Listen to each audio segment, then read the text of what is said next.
Numérique, numérique, pourquoi es-tu numérique ? Mais parce que tu cartonnes, pardi. Et oui, regardez autour de vous, le numérique est partout. Du coup, tout le monde se bouscule pour être dans ce programme. Jamais 203, alors bienvenue dans ce nouveau numéro, le number 3.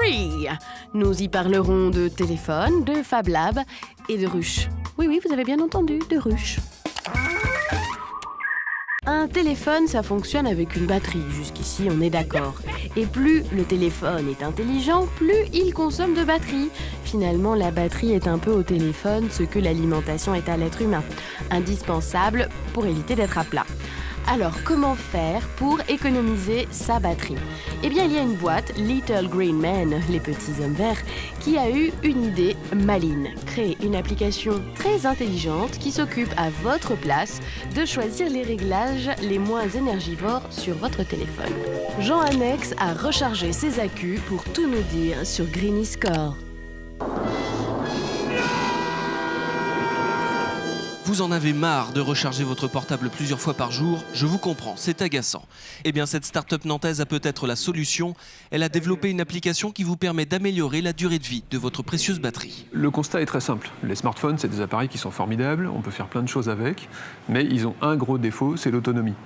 On est obligé de les recharger tous les jours, voire plusieurs fois dans la journée si on les utilise vraiment de manière intense. Nous, on a eu l'idée de jouer sur l'usage qu'on fait de son smartphone en adaptant simplement, en permanence, la consommation d'énergie du smartphone par rapport aux besoins. Démonstration avec l'un des concepteurs de l'application. C'est une application Android qui est centrée, donc la page d'accueil, en fait, on voit le Greeny Score Flash, donc qui est le reflet des paramètres activés.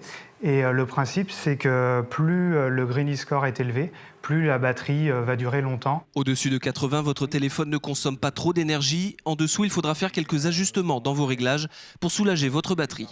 Mais pas de panique, l'application vous guide. En quelques tapes seulement, le Wi-Fi est désactivé ou encore le Bluetooth. Des fonctionnalités particulièrement énergivores et qui font baisser votre Greeny Score. 16 000 personnes ont déjà téléchargé ce petit kit de survie numérique pour batterie. L'application est pour l'instant disponible gratuitement sur les plateformes de téléchargement Android. The Green Little Men planche actuellement sur une version pour iPhone, mais également pour ordinateur portable. Aux partisans de la pomme et autres Appleiens, on vous dira quand vous pourrez faire des économies, vous aussi.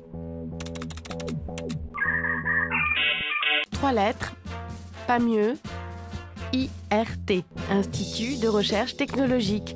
Eh bien, celui de la métropole nantaise, il s'appelle Jules Verne, en hommage bien sûr à l'auteur natif de Nantes qui aimait lui aussi imaginer l'avenir. L'actualité à l'IRT Jules Verne, c'est l'ouverture prochainement bientôt d'un Fab Lab. Un fabuleux laboratoire, un fabliau laboureur. Jean-Michel Naga nous donne la bonne réponse en posant la question à Olivier Derrien, responsable de ce futur Fab Lab. C'est quand même bien fait. Un Fab Lab, c'est un lieu d'expérimentation. Donc l'idée, c'est vraiment que tout un chacun puisse venir passer du concept de l'idée à la concrétisation d'un objet, à la construction physique d'un objet. C'est des lieux qui sont très ouverts, qui ont des périmètres qui sont variables en fonction de l'utilisation que les gens souhaitent en faire. Donc c'est vraiment des lieux qui sont centrés sur les utilisateurs qui vont venir dans ces espaces-là. Ici, on est vraiment dans un espace qui est dédié à l'entreprise, à la création de produits qui, à terme, ont pour objectif d'être commercialisés. Mais par contre, on s'adresse à la fois à un particulier qui aurait une idée, un projet d'entreprise, qui n'est pas forcément établi pour l'instant, aux startups, aux auto-entrepreneurs, aux PME, PMI, jusqu'aux grands groupes. Je crois que par contre, il y avait une réelle place pour les Fab Labs et pour cette innovation qui vient de la base, qui est faite d'expérimentation, de jeux, qui est beaucoup plus ludique que ce qu'on peut trouver effectivement dans les bureaux d'études. Mais par contre, on ne va pas écraser les secteurs de la conception qui sont déjà présents. Il y a un chiffre qui est assez parlant.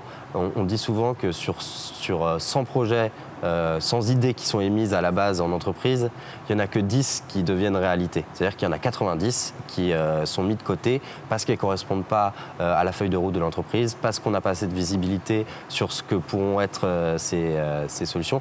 Et l'idée, c'est des Fab Labs, c'est justement d'exploiter ces 90 qui restent et qui ne correspondent pas forcément à la structure et à l'organisation des entreprises.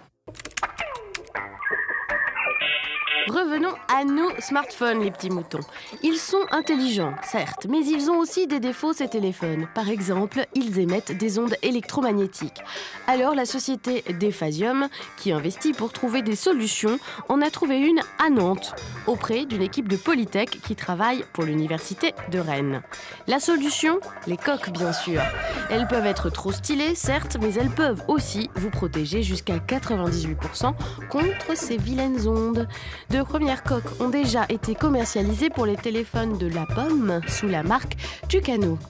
Dans le numérique, on aime bien parler différent et pas pareil. On a tendance à jargonner. À Nantes, on a inauguré tout récemment le Hub Créatique. Quesaco, eh bien, c'est une ruche pour les petites abeilles de la filière numérique que vous êtes. Une pépinière d'entreprise en d'autres termes. Et elles sont déjà 47, ces entreprises, à y être installées depuis l'ouverture en mars. Ça vous dirait une petite visite de la ruche ? Bon, peut-être pour la prochaine fois, si vous êtes sage. En attendant, #à très vite.